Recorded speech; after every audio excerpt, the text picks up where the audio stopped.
né? Bom, meus irmãos, vamos agora à nossa palestra. Nossa palestra hoje é com a nossa irmã Glória Maria.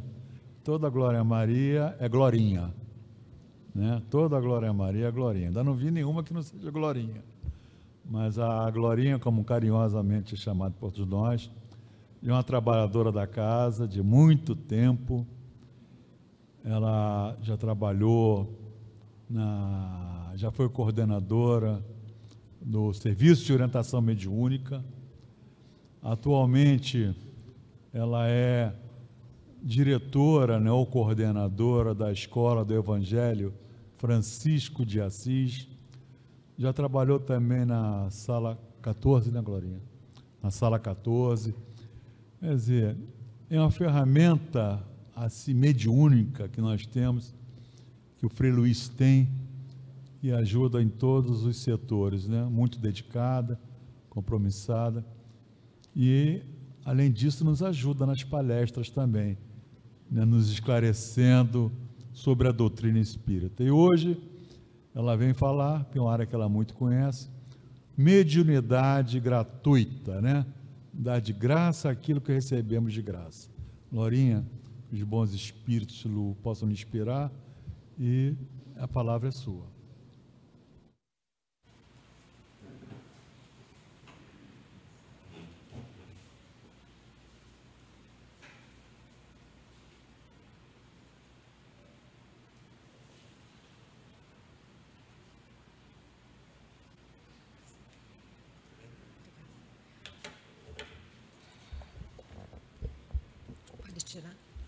Pode tirar.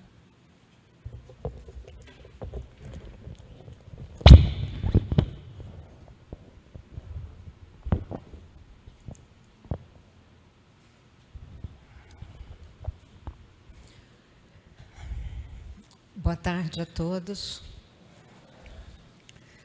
Deixa eu acalmar o meu coração, tá? Ter muito tempo de casa não quer dizer que a gente chegue aqui com o coração quietinho, não. A responsabilidade vai aumentando.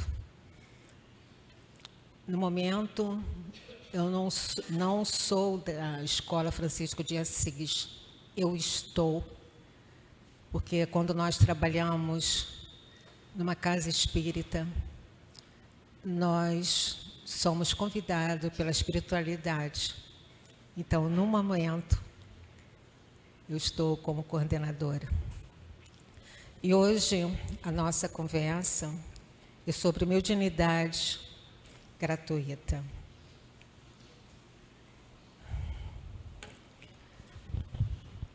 E eu achei melhor começarmos desde o comecinho. Então, vamos fazer uma viagem ao tempo, mais ou menos há 3.000 anos atrás. Iremos voltar a esse tempo para falar de Moisés, o legislador do povo hebreu, que estabeleceu leis. Consta no 5º livro da Bíblia que Deuteronômio, tradução grega feito antes de Cristo, a proibição do Deuteronômio, no capítulo 18, versículo 11. Por que Moisés proibiu? Refere-se à prática de encantamento, consulta de espíritos familiares, magia e consulta a mortos. O missionário que estabeleceu a primeira revelação, que trouxe ao mundo alicerces da primeira revelação espiritual. Porque no último livro do Pentateuco mosaico, a proibição da consulta dos mortos. O porquê? Por que Moisés fez isso? Os direitos das proibições têm uma regra. Ninguém proíbe alguma coisa.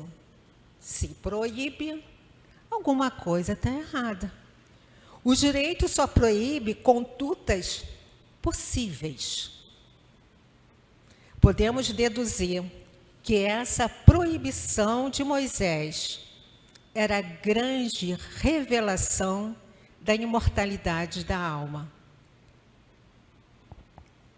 Se houve essa proibição, é que o povo hebreu tinha o hábito de consultar os mortos para diversos assuntos. Assuntos banais, adivinhações, como será o futuro, a minha vida.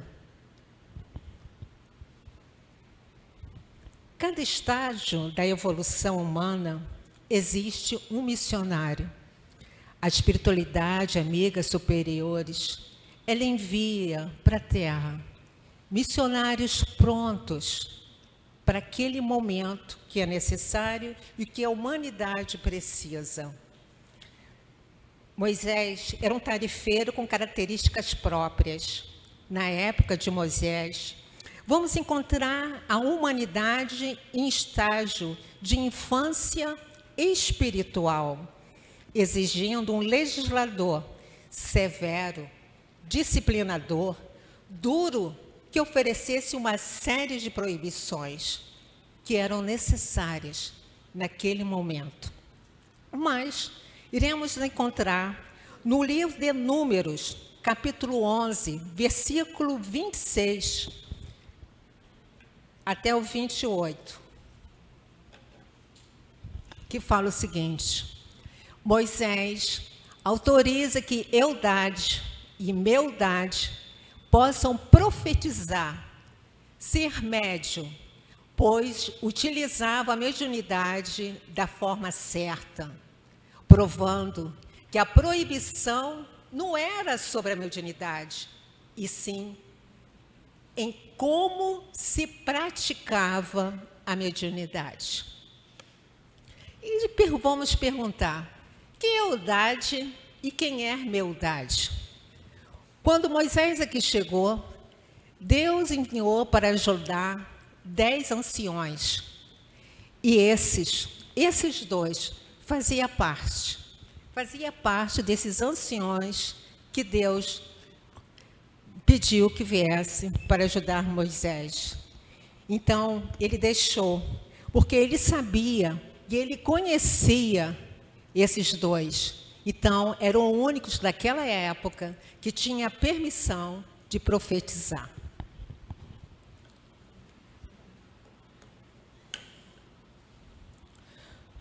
No Consolador, na pergunta 274, Emmanuel fala: qual a intenção de Moisés no Deuteronômio, recomendando que ninguém interrogasse os mortos para saber a verdade? Antes de tudo, faz-se preciso considerar que a afirmativa tem sido objeto injusto de largas discussões por parte dos adversários da nova revelação que o Espiritismo trouxe aos homens da sua feição de consolador. As expressões sectárias, todavia, devem considerar que na época de Moisés não comportava as indagações do invisível, porquanto o comércio, quando ele fala comércio, Emmanuel diz que era troca. Com os desencarnados, se faria com material humano, excessivamente grosseiro e inferior. Por que ele falou isso? Porque o povo ainda não sabia lidar com a mediunidade. Então, por isso que ele proibiu.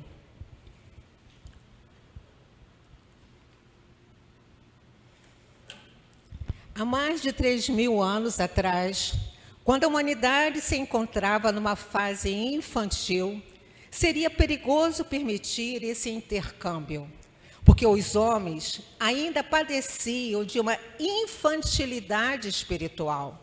Procuravam os espíritos para indagar sobre questões corriqueiras, profundamente ligados à matéria.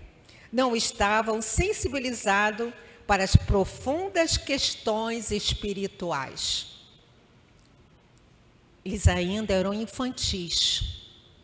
Você vamos prestar um pouquinho em pensar.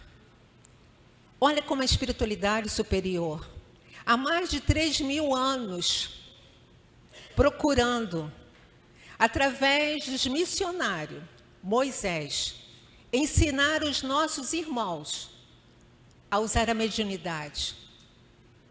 E foi proibido, porque estava usando indevidamente. Eles não sabiam o que estavam fazendo.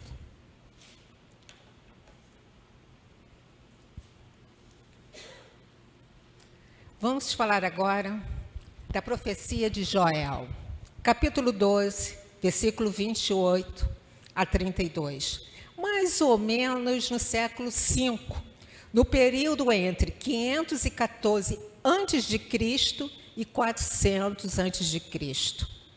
Fala sobre o derramamento do Espírito Santo sobre toda a humanidade, com filhas e filhas profetizando, velhos tendo sonhos, jovens visões, inclusive sobre servos e servas. É um promissor, feito relato pela fé, esperança, salvação, onde Deus se compromete em derramar o seu Espírito sobre o povo e a garantir o livramento para aqueles que creem e invoquem o seu nome. Então já estava escrito que havia um período que isso iria acontecer, que aquele momento não era ainda o momento.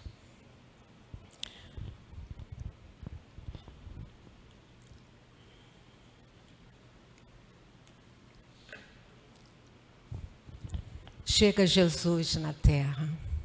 A missão do mundo é dar testemunho de amor a Deus pelos homens, um amor eterno, inquebrável, gratuito, absolutamente único.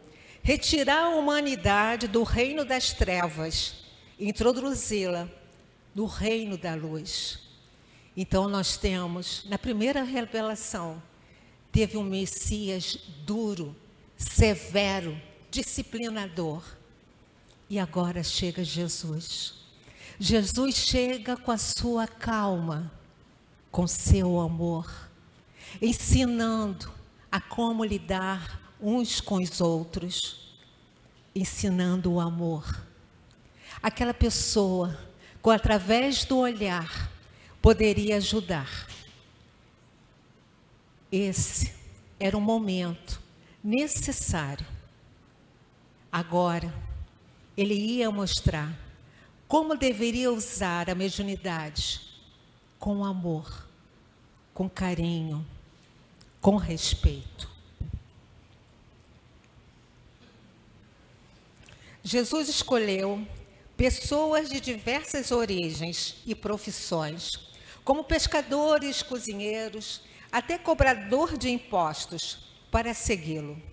Ele escolheu baseado em sua fé, disposição e talento para serviço. Jesus escolheu seus discípulos com muito carinho. Ele quis dizer, neste momento, que a mediunidade é para todos, independente de que seja, do pequenininho até o maioral, porque que ele veio ensinar precisava ser dito para todos. Então Jesus escolheu esses irmãos e perguntou se queria segui-los. Jesus nunca obrigou ninguém, simplesmente ele pediu: você quer? Largue tudo e venha. E eles foram. Então Jesus, com a sua simplicidade, foi ensinando aos seus discípulos o exemplo, como deveriam fazer.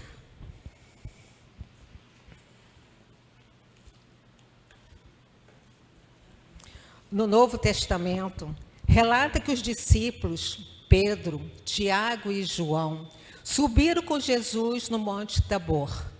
Jesus, ao orar no monte, foi transfigurado, com seu rosto a brilhar. Suas roupas ficaram brancas como a da luz. Enquanto Jesus orava, Moisés e Elias apareceram e conversaram com ele. A conversa foi sobre a morte de Jesus, que estava a sofrer. Uma nuvem brilhante envolveu-se. Uma voz que vinha da nuvem disse: Este é meu filho amado, em que ele me agrado. Escutai-o. Depois a nuvem se afasta. Moisés e Elias dizem desaparecidos. Só ficou Jesus. Estava sozinho com os discípulos. Jesus advertiu os discípulos: não comente com ninguém o que tinham visto, até que ele, o Filho, se levante dos mortos. Segunda proibição. Porque eles pediram, Jesus pediu, que ainda não era o momento, que depois da sua morte, ele voltaria sim, aí sim, poderia ser revelado, mas naquele momento não. E que pediu para que os 3 discípulos se silenciassem. Esse evento é fundamental para a fé cristã, pois mostra a divindade de Jesus e a importância de sua missão. O evento demonstra que Jesus é o Messias, o Filho de Deus, e que ele é o caminho para a vida eterna. Elias foi um importante profeta do Velho Testamento, que viveu no século 9 a.C. Elias foi um profeta corajoso e milagreiro, que desempenhou um papel importante na história de Israel e é lembrado até hoje por sua fé e devoção a Deus. Começamos a perceber, os Messias vêm, Jesus veio, mas antes que ele viesse, vieram os irmãos também com eles para poder ajudá-lo. Isso quer dizer que nós não fazemos nada sozinhos, que nós temos a nossa missão sim, e tem gente que vem conosco para ajudar nessa missão. Nós sabemos, nós temos que entender que ninguém, nem Jesus fez nada sozinho, que todos nós, a missão o que ele nos deixou, que nós precisamos estar juntos, porque sozinhos não somos ninguém.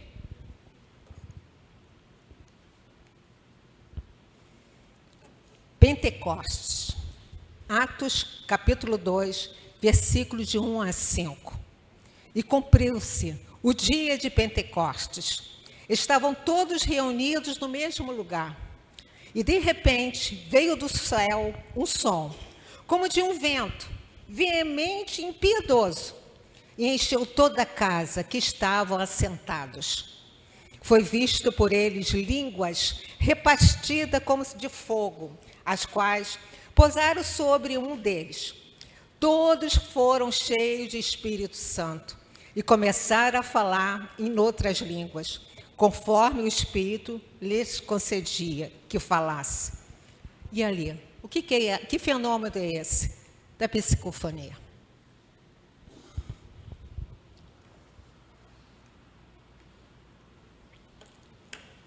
No livro Caminho, Verdade e Vida, de Emmanuel, fala o seguinte: desde esse dia, as claridades de Pentecostes jorraram sobre o mundo, incessantemente.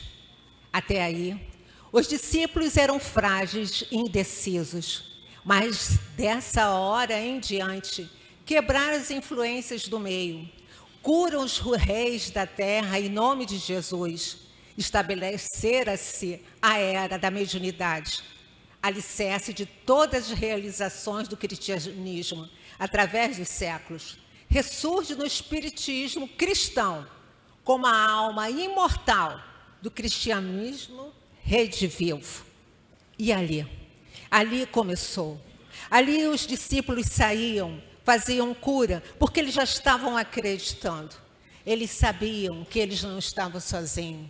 Eles sabiam e entendiam que tinha irmãos espirituais que estavam ali ajudando e que eles poderiam sim, tendo fé e acreditando na ajuda daqueles nossos irmãos.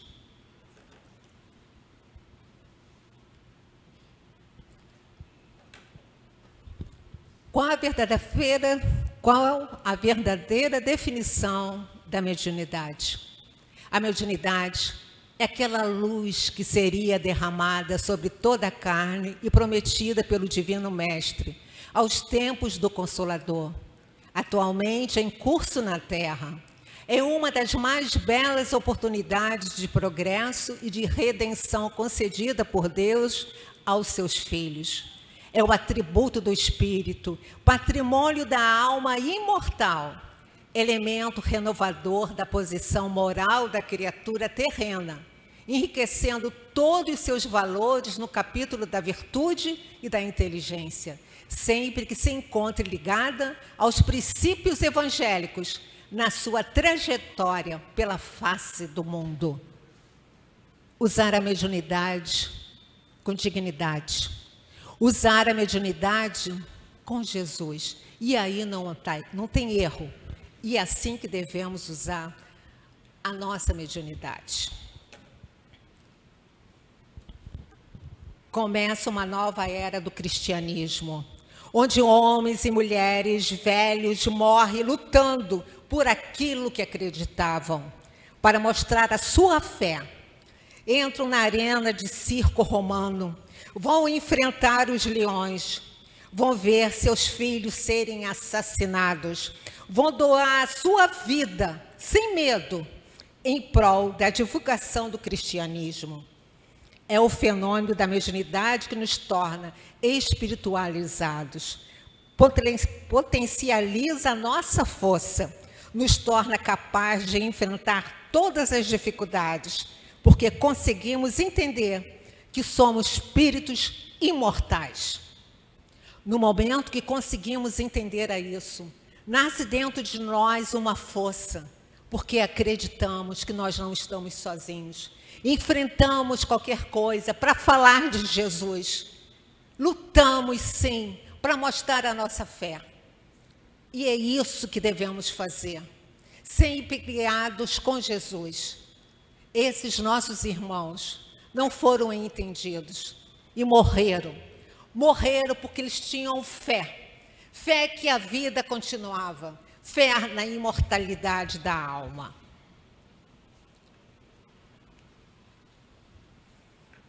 Paulo de Tarso foi importante apóstolo de Cristo, ajudando muito o cristianismo a crescer no primeiro século. Antes perseguidor dos cristãos, se tornou um dos maiores missionários, ensinando, fundando igrejas, muitas dificuldades, mas nunca desistiu de sua fé e missão de pregar o evangelho.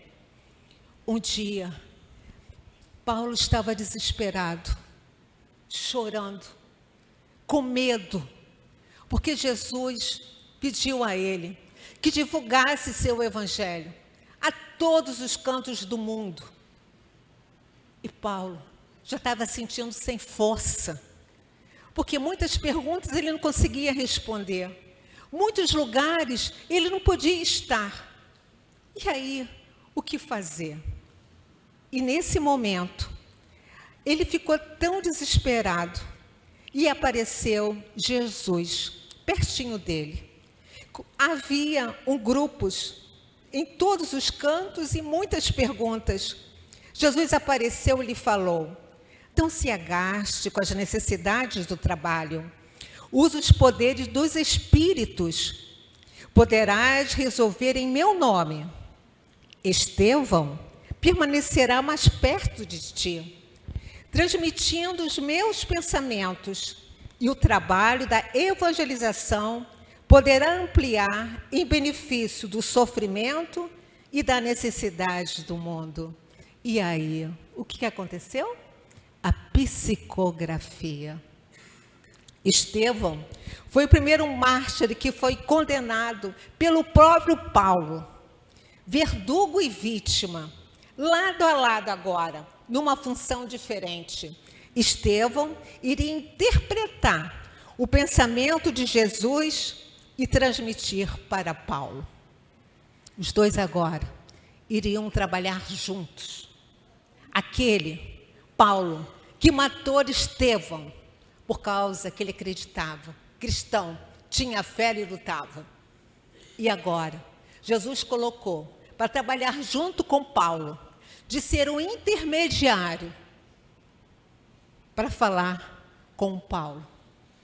E aí, ele conseguiu ir para todos os cantos, através da sua escrita, daquilo que Jesus e outros espíritos estavam falando para ele.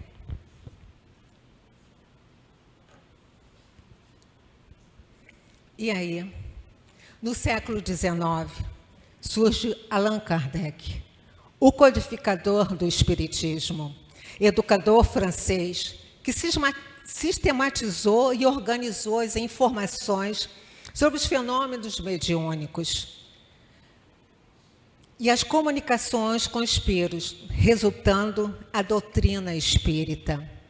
Ele é considerado o responsável por estruturar os conhecimentos, as instruções que foram a base da doutrina espírita. A nossa terceira revelação. Olha só, nós estávamos lá em 3.000 anos atrás. Passamos por Jesus. E agora, nós estamos com Allan Kardec. Allan Kardec, com a ajuda dos espíritos, fez a codificação dos livros. Esses livros que estudamos na Escola Francisco de Assis. Esses livros que nós temos que saber. Não só saber, colocar em prática. Mas eu vou destacar. Fenelon foi um dos espíritos da codificação espírita, pertencente à equipe do Espírito da Verdade, que se comunicou com Allan Kardec, para que ele pudesse trazer o espiritismo à humanidade na Terra. Não foi só eles, foram muitos. Foram eles que puderam, sem a ajuda dos nossos irmãos espirituais, não teria feito. E pela dedicação de Allan Kardec, que fez e acreditou, falando sobre a mediunidade, falando da imortalidade, nos ensinando como devemos, o que é que acontece, explicando tudo. Nós chegamos num momento que nós não podemos dizer, que nós não sabemos como fazer com a nossa mediunidade, através do estudo, através da nossa transformação moral, de evangelizarmos, colocando Jesus na nossa vida. Isso é um caminho correto, é um caminho certo e que não tem erros. E vamos encontrar isso no Livro dos Médiuns. É fundamental para entender e praticar a mediunidade na perspectiva espírita. Ele fornece um guia completo sobre os fenômenos da mediunidade, as diferentes classes de médiuns, as suas responsabilidades e como desenvolver a mediunidade da forma segura e ética. Já passou o tempo de dizer que médium não precisa estudar. Já passou o tempo de dizer, eu sou médium sim, botar numa sala para trabalhar. Não é isso. Já passou, estão atrasados. É estudar. É estudar para que possamos trabalhar com dignidade, trabalhar sabendo o que nós estamos fazendo, para não sermos bonequinho, para não sermos bonequinhos nas mãos dos nossos irmãos. O estudo é fundamental.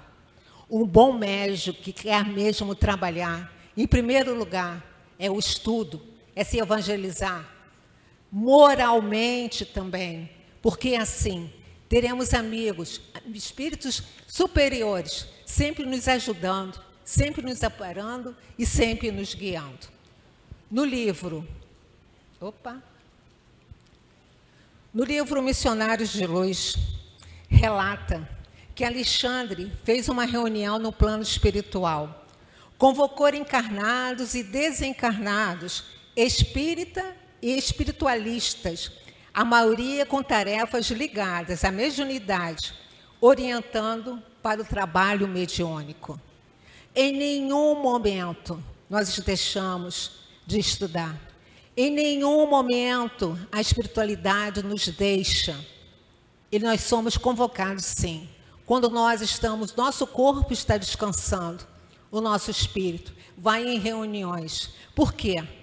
Porque eles estão contando conosco. E para isso, temos que tratar e fazer a nossa mediunidade com muito respeito. Porque nós somos apenas instrumentos. Sem eles, não tem trabalho. Por isso que somos chamados para a tarefa na espiritualidade. Somos chamados para nos prepararmos para palestras.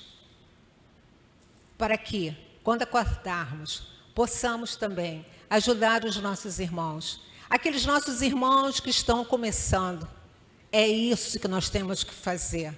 Usar a nossa mediunidade, acreditando sempre que em nenhum momento estamos sozinhos.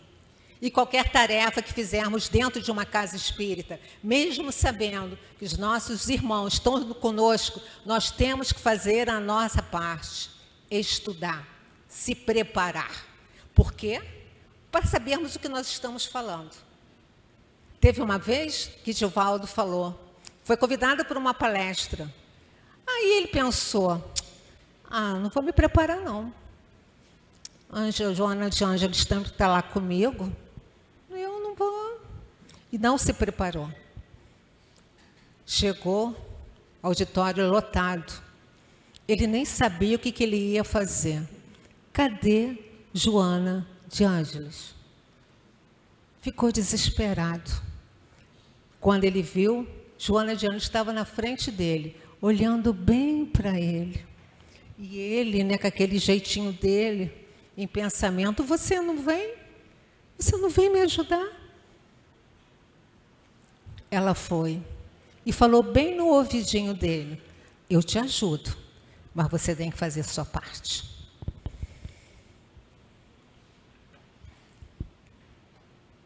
Está aí. As 3 revelações. Moisés, que proibiu, porque a humanidade se encontrava no estágio de infância espiritual. Jesus, a humanidade estava em um estado de profunda necessidade, com sinais de perturbações e conflitos, mas também de esperança e renovação espiritual. É a síntese da lei de Deus viva, centrada no amor e na fraternidade. Terceiro, Allan Kardec, o Consolador prometido, encontra a humanidade em fase de maturidade espiritual. Homens e mulheres amadurecidos espiritualmente, emocionalmente, intelectualmente, para o intercâmbio com a esfera superior. E é necessário uma relação segura, esclarecedora com o estudo. Então está aí, as 3 revelações, cada um com a sua missão, que deixou para nós. No começo proibiu aquela dureza de Moisés, depois a doçura de Jesus, e vem Allan Kardec, na codificação espírita, nos dizendo e nos mostrando como devemos usar a nossa mediunidade. Mediunidade não é profissão. Apesar da faculdade, com a ausência dos espíritos, é impossível o fenômeno. Explorá-la é querer dispor de algo que não se possui. Sem eles, não somos nada. São eles, mas que possamos trabalhar e ter eles pertinho da gente, nós temos que fazer a nossa parte. Dai de graça o que de graça recebeste, disse Jesus aos seus discípulos, e por esse preceito estabelece que não se deve cobrar aquilo porque nada se pagou. Ora, o que eles haviam recebido de graça era a faculdade de curar os doentes, de expulsar os demônios, ou seja, os maus espíritos. Esse dom lhe fora dado gratuitamente por Deus, para alívio dos que sofrem e para ajudar a propagação da fé.